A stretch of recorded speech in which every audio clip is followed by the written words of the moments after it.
नमस्कार, मैं हूं पंकज झा और आप मेरे साथ देख रहे हैं ऑफ कैमरा।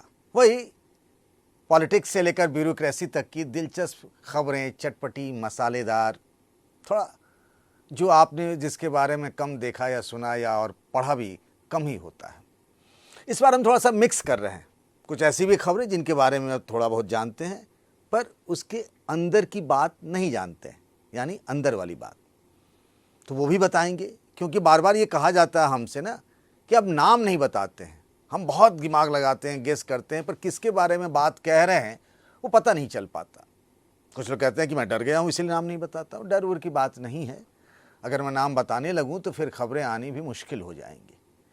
कुछ ऐसी भी खबरें आज से हम शुरुआत कर रहे हैं जिसके बारे में आधा आपको पता है, आधा हम आपको बताएंगे। दोनों आदमी मिलजुल कर ये काम करेंगे तभी तो ऑफ कैमरा चमकेगा। तो चलिए आज शुरुआत करते हैं, पर पहले एक ऐसी खबर जिसके बारे में आपने नोटिस नहीं किया होगा। खबर ये है कि मुख्यमंत्री जी मेहरबान तो आईएएस हुए पहलवान। जी हाँ, शाम का वक्त था, 6 बज रहे थे। पता 5 कालिदास मार्ग लखनऊ का। ये यूपी के मुख्यमंत्री का सरकारी आवास है जहाँ वो रहते हैं। कई बार दिन में वहाँ बैठकें होती हैं, शाम को बैठक हो रही थी। बहुत सारे अधिकारी वीडियो कॉन्फ्रेंसिंग से जुड़े हुए थे, तो कुछ आईएएस आईपीएस अधिकारी जो हैं वो योगी आदित्यनाथ जो मुख्यमंत्री हैं योगी जी, उनके साथ बैठे हुए थे। कुछ अधिकारियों को अपना प्रेजेंटेशन भी देना था जिसको पीपीटी बोलते हैं। उससे पहले मुख्य सचिव के ऑफिस से सबसे ये अपेक्षा की गई थी कि आप कम समय में अधिक बात कहें और इस तरीके से अपनी बात रखें कि सबके समझ में आ जाए। यानी लंबा चौड़ा पीपीटी नहीं बनाने के लिए कहा गया था। पर ऐसा होता कहाँ है कि बात कही जाए और वो सुन भी ली जाए, और ख़ास तौर से जब उस आईएएस अधिकारी पर कहा जाता है कि मुख्यमंत्री की मेहरबानी है तो थोड़े से वो अपने को दबंग भी दिखाते हैं। मतलब क्या करना मुझे तो खुद मुख्यमंत्री जी ही मुझे पसंद करते हैं, तो मेरा कौन क्या बिगाड़ लेगा, ये भाव भी आ जाता होगा। हमारे साथ कभी बातचीत में ऐसा नहीं आया, लेकिन लोग बताते हैं उनके साथ काम करने वाले कि थोड़ा बहुत इस तरीके का भाव उनमें रहता है। खैर, बैठक शुरू हुई। 15-20 मिनट के बाद में बारी उनकी आई। मतलब उनको अपने इलाके में जो काम करना है उन्हें, उसके बारे में उन्हें प्रेजेंटेशन देना था। बैठक तो तय था कि भाई 1 घंटे में खत्म हो जाएगा। आपको पता है बैठक कितनी देर चली? 2.5 घंटे, यानी दूने से भी अधिक। और उसमें 1.5 घंटे के आसपास वही आईएएस महोदय अपनी गाते रहे, बताते रहे, समझाते रहे और सब लोग बैठे सुनते रहे। जितने भी लोग थे वीडियो कॉन्फ्रेंसिंग में और वो वहाँ जो 5 कालिदास मार्ग मुख्यमंत्री के घर पर अधिकारी बैठे थे, उसमें से कुछ को तो नींद आने लगी थी। अब चूंकि बैठक में अब बदल क्या गया है कि अधिकारी जो मुख्यमंत्री के साथ मीटिंग में रहते हैं उनको अब मोबाइल ले जाने की छूट नहीं है। तो पहले जो आ जाता था ना शिकायत की मोबाइल पे लोग गेम खेलने लगते हैं, मोबाइल पे लोग चैट करने लगते हैं, तो वो तो अब स्थिति रही नहीं। तो वो लोग क्या करें, मजबूरी है। अब मुख्यमंत्री के सामने ऊँग भी नहीं सकते क्योंकि मुख्यमंत्री हमेशा सबकी तरफ देखते रहते हैं। तो वो तो बड़े अटेंशन में थे। मजबूरी में क्या न करे आदमी, कुछ तो मन ही मन में उन आईएएस महोदय को अब क्या कह रहे होंगे आप भी जानते हैं। मान लीजिए किसी ने आपको झिला दिया तो आप मन ही मन क्या करते हैं आप जानते ही होंगे। तो कई अधिकारी मन ही मन वो सब कर रहे थे, लेकिन मरता क्या न करता भाई। मुख्यमंत्री खुद ही सुन रहे हैं, मुख्यमंत्री ने एक बार भी टोका नहीं, रोका नहीं। वो आईएएस अधिकारी अपनी गाथा सुनाते रहे, अमर गाथा, कि मैंने ये कर दिया, मैंने वो तीर मार दिए, मैंने वहाँ उड़ते तीर को भी ख़त्म कर दिया, मैंने 7 आसमान बना दिए। लेकिन जो वीडियो कॉन्फ्रेंसिंग में और कई अधिकारी जुड़े हुए थे, उन लोगों में से कई लोग, 2 तो ऐसे अधिकारी थे जो टेबल पे ही माथा रखकर सो गए थे। उन्हें इस बात का भी ख्याल नहीं रहा कि वे मुख्यमंत्री जी कभी भी देख सकते हैं। मतलब इतना लंबा और बोरिंग था। और जब मीटिंग खत्म हुई तो उन्होंने कई लोगों से, वही आईएएस महोदय जिन्होंने इतना लंबा चौड़ा अपना प्रेजेंटेशन दिया, करीब 150 टेम्पलेट थे। टेम्पलेट ये होता है कि प्लेट होता है, वहाँ पे पीपीटी में हिस्सा होता है, उन सबको आप दिखाते हैं फिर उसके बारे में विस्तार से बताते हैं। सोचिए अगर 1 मिनट भी बताया होगा तो 150 मिनट। इसलिए तो मैं कह रहा हूँ जो बैठक 1 घंटे चलनी थी वो बैठक चली कितने देर तक? 2.5 घंटे तक। बैठक खत्म हुई, वो अपने अधिकारियों को बोले, देखे मुख्यमंत्री जी कितने तल्लीनता से सुन रहे थे, इसको कहते हैं प्रेजेंटेशन, इसको कहते हैं काम। बैठक खत्म हुई, मुख्य सचिव जो एक बैठक में मौजूद एक बड़े अफसर थे, वो अपनी गाड़ी में बैठे और फिर उस आईएएस अधिकारी को फ़ोन लगाया और फिर जिसे आप कहते हैं यूपी में हौंका, मतलब डांटा भी नहीं, हौंका, और उस आईएएस अधिकारी को हौंक दिया, वो भी तब जो वो अपने अधिकारियों के साथ बैठे थे जहां वो खुद ही अपना गुणगान कर रहे थे। अब गेस करिए, बताइएगा कौन है? मामला पश्चिमी यूपी से है। हिंट के लिए मैं इतना बता सकता हूं। आप सबने देखा ही कि कानपुर के डीएम और कानपुर के सीएमओ, चीफ मेडिकल ऑफिसर जो थे हरिदत्त नेमी और डीएम जितेंद्र प्रताप सिंह जो है कानपुर के, दोनों के बीच में झगड़ा हुआ। आरोप प्रत्यारोप, दोनों तरफ से भ्रष्टाचार के आरोप, तमाम तरह की बातें कही गई। उसके बाद सीएमओ साहब सस्पेंड हो गए, उनकी जगह किसी और की तैनाती हो गई। आपको लग रहा होगा कहानी का द एंड हो गया। अरे नहीं बाबा, अब तो कहानी की शुरुआत हुई है। और मामला भी एक सीएमओ का नहीं है, ये मामला तो अब एक सीएम, 2 डिप्टी सीएम और एक पूर्व सीएम के बीच का हो गया है। आप भी सोचेंगे बाप रे बाप, ये कौन सा ऐसा मामला जिसमें इतने सारे लोग हो गए हैं?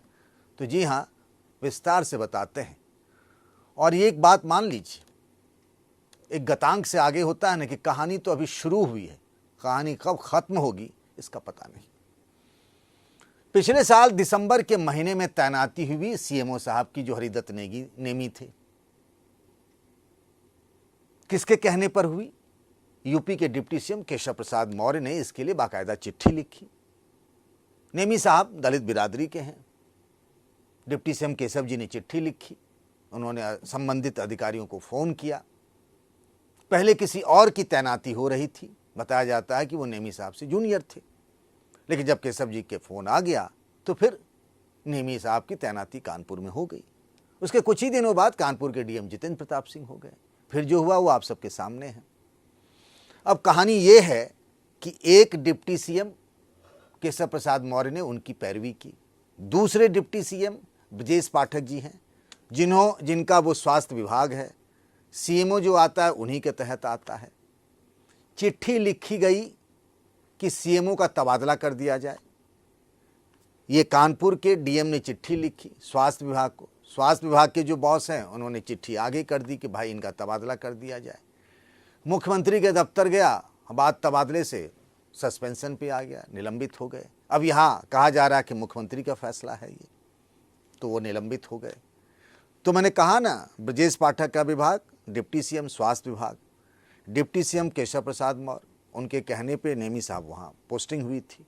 अब वो हट गए हैं, अब आ गए हैं फॉर्मर सीएम। इस पूरे सीन में एंट्री हो जाती है। फॉर्मर सीएम कौन है? Ex CM Akhilesh Yadav.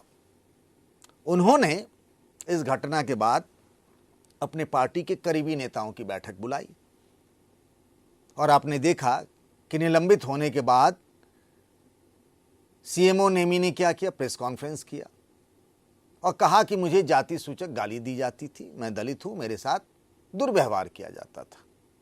और यूपी की राजनीति में जाति एक बहुत बड़ी चीज है। अखिलेश यादव आजकल पीडीए लेकर चल रहे हैं। जैसे ही ये खबर आई, उन्होंने भी इसका विरोध किया, प्रेस कॉन्फ्रेंस की, अपनी बात रखी। बात यहीं खत्म नहीं होती है। उन्होंने समाजवादी पार्टी के करीबी नेताओं की बैठक बुलाई और कहा कि इसे जमीन पर उतारना है कि कैसे इस सरकार में दलितों के साथ क्या हो रहा है। जब दलित ने अपनी बात कही तो उसी के खिलाफ कार्रवाई हो गई।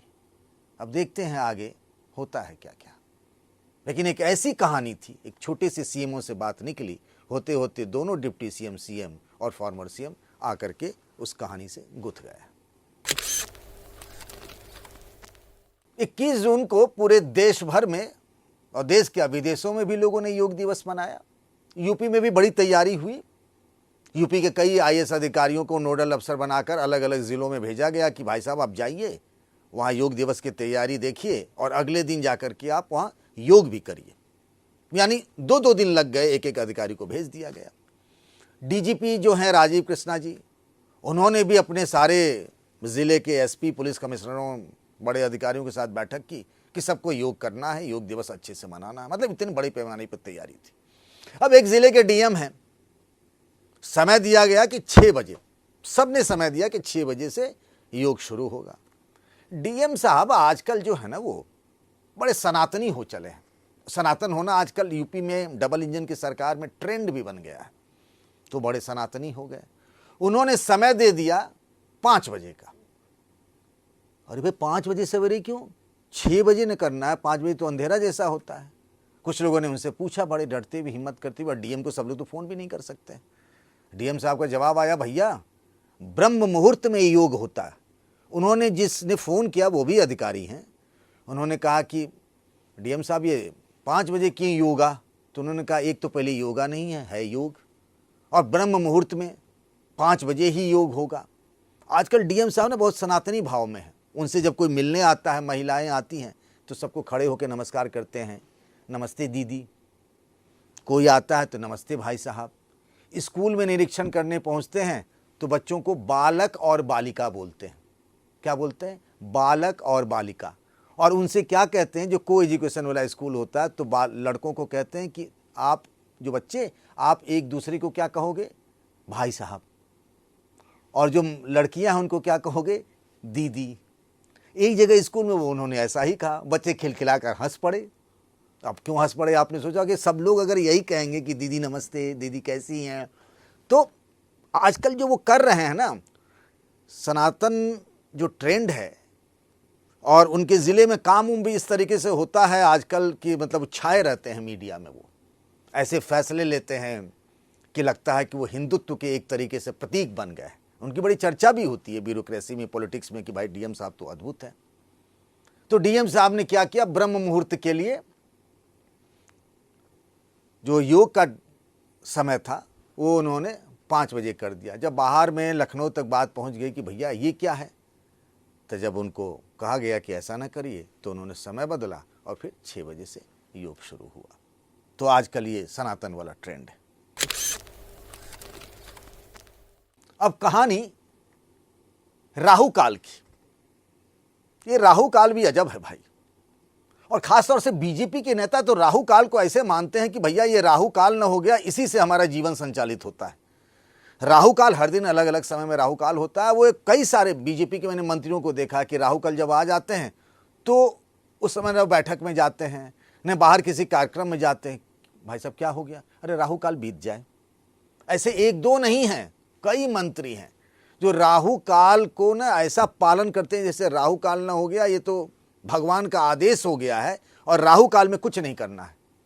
कुछ लोग तो राहु काल में पानी पीने से भी बचते हैं भैया। ऐसे ही बीजेपी के एक नेता हैं, बहुत दिनों से इस जुगाड़ में है कि काश हम पर भी ईश्वर का आशीर्वाद हो जाता तो मैं भी यूपी में मंत्री बन जाता।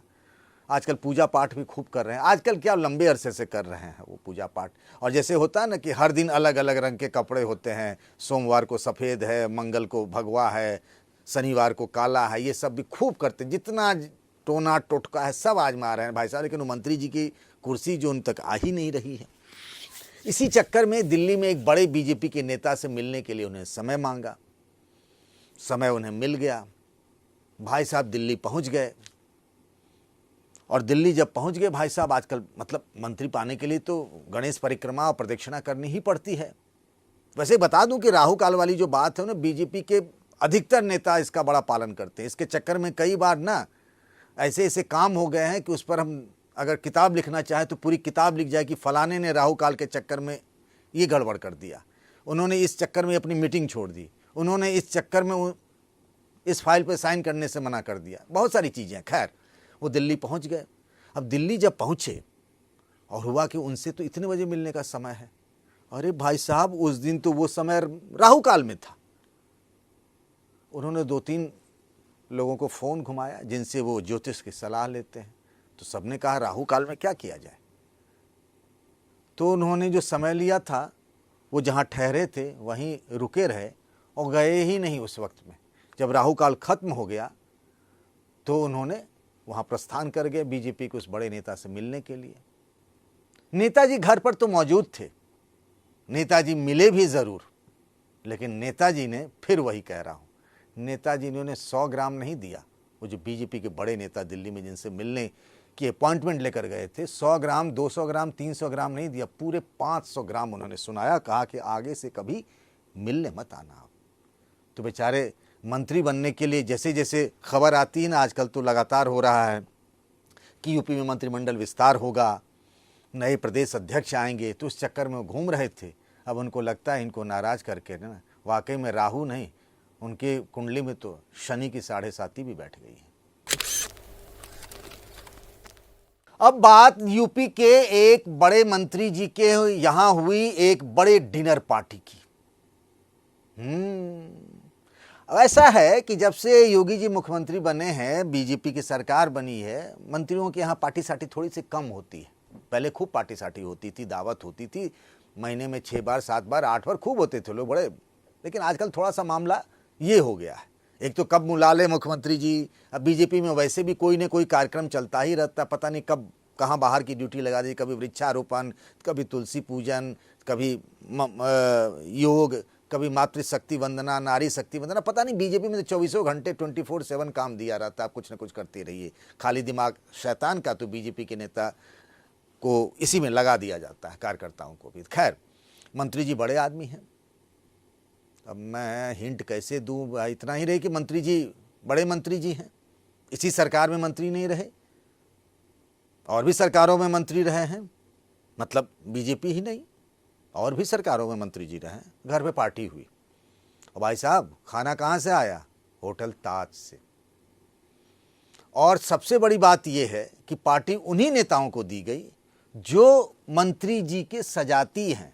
सजाती मतलब मंत्री जी जिस जाति के हैं, उसी जाति के बड़े लोगों को, शहर के बड़े लोगों को बुलाया गया, अच्छे अच्छे तोहफे भी दिए गए। उन लोगों ने भी अच्छे अच्छे तोहफे लाए, मंत्री जी ने बुलाया है, खाना ताज का भव्य इंतजाम है, तो भाई साहब सब लोग गए। अब पूछेंगे खिलाया गया, पिलाया गया, सब हुआ, तो बातें क्या हुई? बात हुई, मुलाकात हुई, तो बात भी हुई। तो हुआ ये कि भाई 2 साल बाद यूपी में विधानसभा के चुनाव होने हैं, अब तो 2 साल से भी कम समय का रह गया। तो जो लोग बड़े लोग आए थे, उन सबके अपने अपने संपर्क हैं, बड़े आदमी हैं, तो पूरे यूपी देश में भी उनका अपना वो है, संपर्क है, नेटवर्क है। मंत्री जी ने सबसे अपेक्षा की है कि आप सब लोग अलग अलग जगहों पे पार्टी करिए, हमारी और जिस जाति के वो हैं उस जाति के और भी लोगों को बुलाइए, आप अपने अपने संपर्क में हर जिले में करिए इस तरीके से। और एक तरीके से मैसेज दीजिए कि जिस जाति के वो मंत्री हैं, उस जाति का यूपी में सबसे बड़ा नेता अगर कोई है तो वही है। यानी कि प्रमोशन के लिए ये पूरी डिनर पार्टी हुई है। अब डिनर पार्टी से निकले लोगों में से एक दो से मेरी बात हुई, तो उन्होंने क्या कहा पता है? कहा अगर ये पता होता कि हमें ये टास्क दिया जाता तो मैं पार्टी में ही नहीं जाता। सोचिए कौन है ऐसे मंत्री जी। अब चलते चलते बात एक ज़िले के एक ऐसे डीएम की जो पिछले कई महीनों से उस ज़िले में बने हुए हैं। अब उनका उस ज़िले में बिल्कुल मन नहीं लग रहा है, क्योंकि उनको लगता है कि उनके साथी सब ना अच्छे अच्छे पोस्ट पे चले गए, वो कहाँ से उस ज़िले में सड़ रहे हैं। उनकी निगाह पश्चिम में एक पद पर है। वो धीरे धीरे खुल खुल कर ये बात बोलने भी लगे हैं अपने साथियों से, अपने शुभचिंतकों से। अरे क्या यहाँ कितने दिन रहेंगे, जितना करना था कर लिया भाई, डीएम में रखा ही क्या है। चूंकि उनका मन भर गया है। अब उनकी नज़र पश्चिम यूपी में एक बड़े पद पर है, तो खुल खुल कर बोलने लगे हैं। उनके घर जो जाता है उससे बात कहते हैं, लखनऊ जाते हैं तो भी सबसे ये बात कहते हैं। धीरे धीरे ना बात, जैसे आपने 2 को बताया, 4 को बताया, 4 ने 12 को बताया, 12 ने 25 को बताया, धीरे धीरे ये बात यूपी के सबसे बड़े अधिकारी तक पहुंच गई। बीते दिनों क्या हुआ कि वो जो यूपी के सबसे बड़े आईएएस अधिकारी हैं, एक कार्यक्रम के सिलसिले में आमना सामना हो गया उस जिले के डीएम और बॉस का। वो सोचे थे कि बॉस से भी कुछ कह लेंगे, बॉस की भी नजरें इनायत हो जाएगी। लेकिन भाई साहब हो क्या गया ना, चौबे जी गए थे छब्बे बनने और दूबे बन के चले आए। जैसे ही बॉस की नज़र पड़ी, कहे तुम यहाँ ये भी काम नहीं ठीक से कर पाते हो, करोगे भी कैसे तुम्हारा दिमाग लगा रहता है कि वहाँ हमारी पोस्टिंग हो जाए। तुम कितने से कहते फिर रहो जी। वो एकदम दुर्वासा मुनि बॉस ऐसे फायर हुए कि उस दिन के बाद से उन्होंने उस जगह के उस पद के बारे में जाने से तौबा कर ली। तो आज के लिए ऑफ कैमरा में बस इतना ही। आपको हमारा कार्यक्रम कैसा लगता है ज़रूर बताइएगा और अपना ख्याल भी रखिएगा। तब तक के लिए नमस्कार।